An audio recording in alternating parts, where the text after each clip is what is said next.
that we start every meeting with. In the interest of fostering community relations and ensuring the ongoing health of the Washington Park Association, all meetings, including this, will maintain an atmosphere of courtesy and civil conduct. When there's a disagreement of any kind, people will address each other with respect. An individual's presence at a meeting indicates acceptance of this policy. Anyone whose words or actions go against the policy may be required to leave the meeting. We'd just like to keep things civil here. Thank you.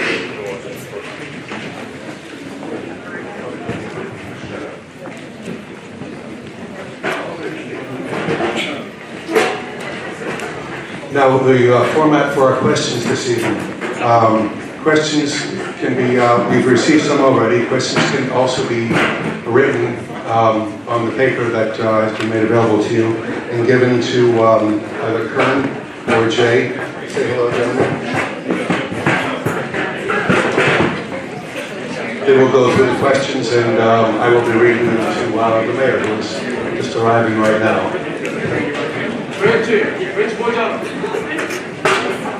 Before we get started with that portion, I would like to introduce Captain Martinez, who is captain of the North Ward, to make a statement and tell us some of the statistics over the last month. Thank you.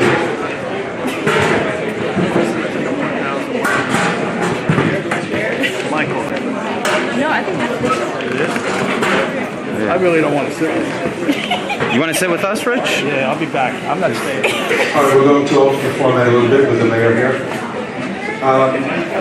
All of you know Mayor Fulop at this point. Mayor Fulop has been here since, how many years now? Have you been, 2013, and obviously councilman before that. In his tenure, we've seen the unemployment rate drop from 8.8 to 5%. We've also seen the Sick Leave Act, and among other things, we have city bikes now, which is a wonderful thing for the area. And on that note, I'd like to introduce the mayor. Mayor Fulop.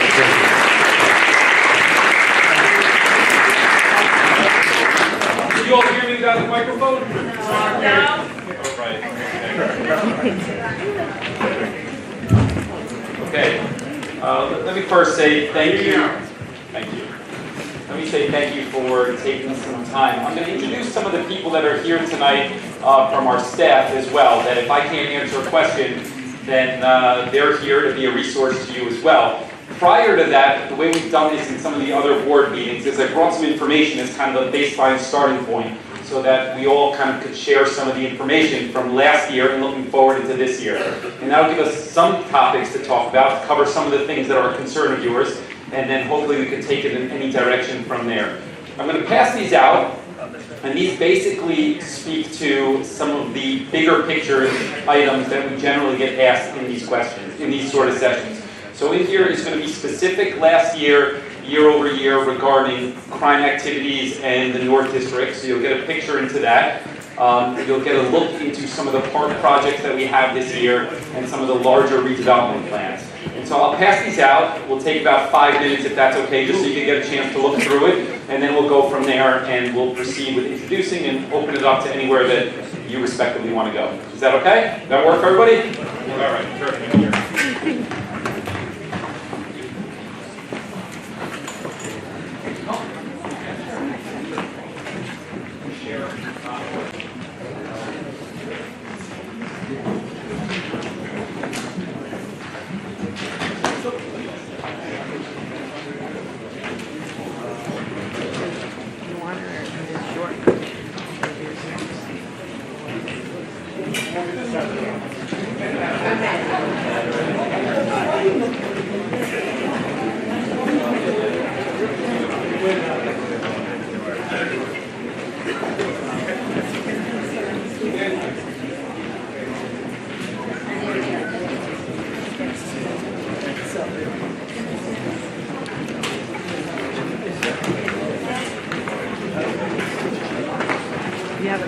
Do you have any more? That's fine.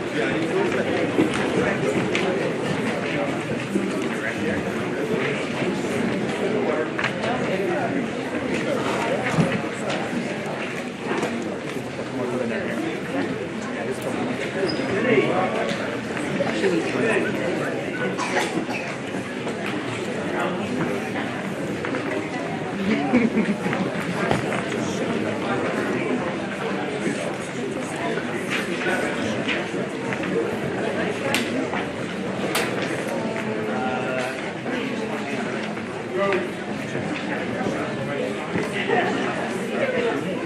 Okay, so I'm going to take a second and introduce some of the city government that work on your behalf, and then I understand you have some questions that were written down. Let me start regarding some of the elected officials who are here. You have in the brown leather jacket our freeholder, Stick Romano.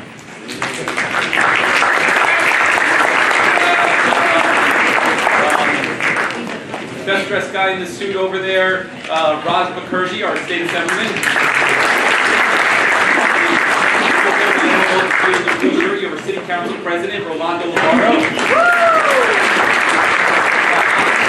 Is our councilman at large, Daniel Rivera.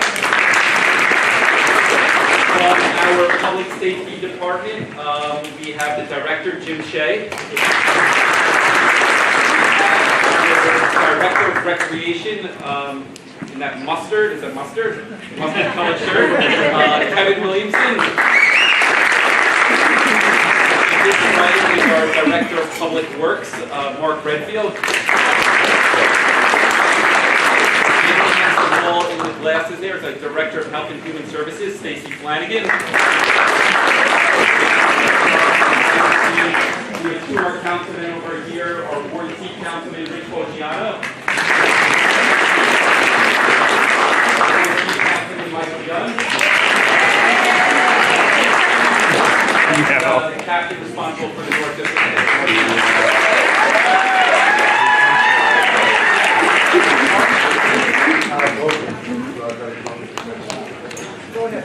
So, do you guys want, let me just kind of give you some big picture stuff and then we'll go into the questions. Can't Okay? hear you. Use the mic. So let me start by giving some. So we're going to go into some questions. I know you wrote them down. I just want to talk thematically a little bit larger about some of the things that are happening throughout the city that I think we've worked very hard on and are particularly proud of. And I think most of you recognize that we still have a lot of room to grow and a lot of potential, and change doesn't happen overnight. But I think that incrementally we are moving in the right direction. If you look at any financial metrics possible, Jersey City is leading the state of New Jersey, from construction starts to drop in unemployment. We had a credit rating upgrade last year. We've had 2 years of stable taxes, 1 year reduction. This year we're about to introduce our budget later this year. That looks good as well. We're also making historic investments in parks. We are building more affordable housing than has been done in the previous 10 years over the last 2 years. We're particularly proud of some of those construction starts that we've seen on that front as well. We're focused on things like veteran affordable housing. I think there's a lot going on in the city that there frankly is to be proud of. You see it visibly even in things from the mural program to the bike share program to, for the first time in 30 years, development coming out in Journal Square. And those are particular things that we spoke to 2.5 years ago and you're actually seeing moving in the right direction. Now that's not to say that we don't have a lot more work to do. I'd be the first to say that, but whether it's policing, whether it's investment in parks, whether it's development, whether it's affordable housing, I think we are moving in the right direction. And the goal of tonight is really to answer any questions, any disconnects. There's nothing that is off limits. I'm happy to answer really any question that you guys have, and I'm just thankful for the opportunity to come in front of you. I'm a New Heights resident. It's me as well.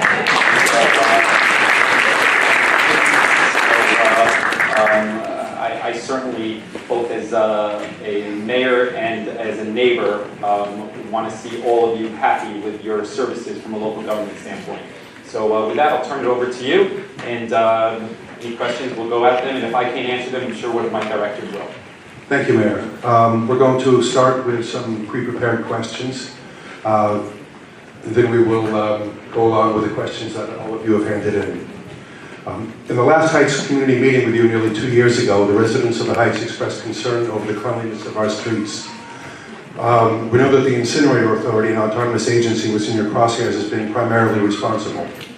Additional contributing factors include a lack of enforcement for trash-related violations and a contractor that regularly spills trash onto the streets and does not keep up with the regular trash schedule pickup. The streets a few blocks to the north of us in Union City are clean. The trash issue remains a major concern here in the Heights. What is going to be done differently now that the incinerator authority is subsumed under DPW to solve this problem? Yeah, okay. So, first of all, I'm particularly proud of the savings and the streamlining efforts between DPW and JCIA. I think it's the first time we had a chance to really make that work and test some of the efficiencies during the snowstorm. I think things worked overly well. Not perfect, but I think that some of the efficiencies and coordination ended up being a huge advantage to us. In particular, on the garbage cans, our policy continues to be the same exact thing as it was previously. If you want a garbage can in front of your house or on the respective corner, it basically comes from the community organizing and ask us for it. The challenge continues to be, whether it's downtown or the Heights or Greenville, the same exact thing. What we will see is people ask for the garbage can, we will put the garbage can out there, and then people will put their household trash inside of that garbage can. Subsequently, you will get rats, you will get overflowing garbage, and it's not fair sometimes to be blaming the city solely for that. We have inspectors that go out, that go through the trash, looking for those people who put it in there, but it is a really inefficient way to go about it.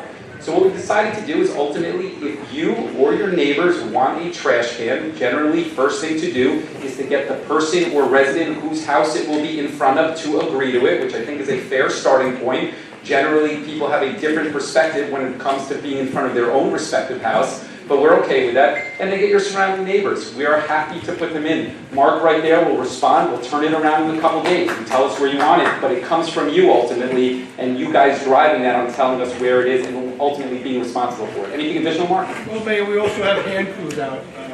I don't think I need the mic, but we have hand crews. We now have hand crews that are out in the fields cleaning up by hand. And that's something that's unique. You only see it normally in the summertime. This year, we're able to expand that program even into the winter and into the springtime. So you should start seeing cleaner streets. Tomorrow we have the sweepers, once again, going out into the streets, something you don't see in the wintertime when there's snow. You don't see street sweepers, you'll see them tomorrow. So I think that's also an important aspect of coming out of a snowstorm so quickly with the snow removal. You'll start seeing street sweepers in the streets, and we have 30 crews out cleaning the streets by hand. I think we'll come back to that shortly after we go through some more questions. Right, there are some more related questions to that, including the lack of enforcement for the violations. The second question is, as a year one park, Riverview Fisk Park has $1.5 million slated towards renovations this year, and a promise of immediate implementation. The project to rebuild the gazebo that was destroyed by Sandy in 2012 is not yet out to bid. What is the current time frame to get the gazebo built? Those are both initiatives, and the time frame is mapped out in the back of the respective handouts that we have here on what we are renovating and where we are. Sometimes the bids are challenging to get out. Sometimes we don't get the responses that we want. Sometimes the responses are challenged legally. So things sometimes that frankly seem like they should happen overnight don't happen overnight. It's not because we're not working. Certainly I, for one, recognize the best example is that Pershing Field playground needed to be repaired. I think we all recognize it. It took the better part of a year in order to get a contractor in there approved that we weren't in litigation over. So those things are on our slate. We are working on them for this year. We are focused on the dollars that we've invested. We're committed to the Heights. This is outlined clearly over here. Those things will get done in this year. There's no question about it. Thank you. The third question, the Jersey City Master Plan has not been comprehensively updated since the year 2000.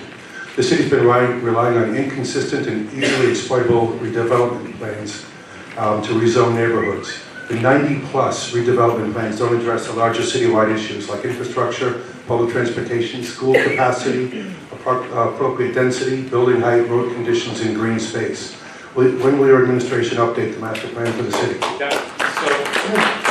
So this was a consistent theme actually in the community groups downtown as well. There's a similar sentiment regarding the use of redevelopment plans, and the use of redevelopment plans isn't new to our administration. It's been common practice here for a long, long time.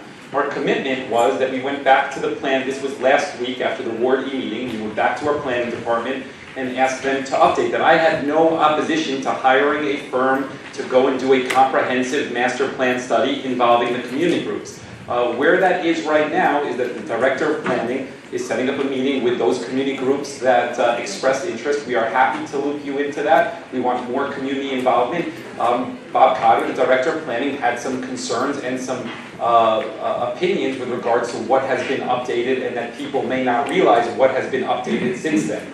And it's not so cut and dry. The second thing I would say about the redevelopment plans is the redevelopment plans certainly add more flexibility. That's for certain. Nobody would argue that point, but it cuts both ways. Nothing in the city is rigid. Nothing in the city is set in stone. Cities are living, breathing, changing entities. And redevelopment plans give flexibility to that.